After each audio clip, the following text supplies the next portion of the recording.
In terms of the industry achieving its decarbonization goals, such as the Paris Agreement goals, what are some of our options to massively transition to perhaps an alternative process technology in the future? Well, what many steel producers are doing today is combining the direct reduction process with electric arc furnace steel making.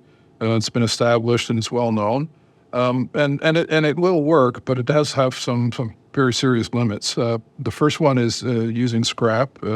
There's just not enough scrap to replace all the iron ore in the world. This simple, and particularly in many regions, there's very little scrap.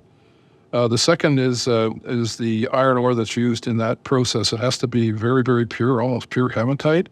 And this is to reduce the amount of slag that's made in the electric arc furnace. Making slag at 1600 degrees Celsius very quickly becomes an economic penalty that the electric arc furnace can't bear.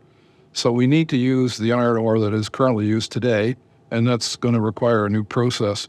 The other thing with the electric arc furnace is there's some steel quality attributes, namely the nitrogen, phosphorus, and copper levels that need to be fairly low for particularly sheet steel products. And these are difficult to achieve in electric arc furnace, but they're readily achieved in the BOF process, which is long established.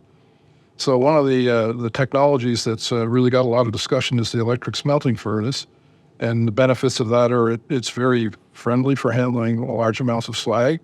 And it produces iron with low nitrogen levels, and we can manage phosphorus, and ultimately the BOF uses a lot less scrap, so the impurities that are associated with scrap are lower.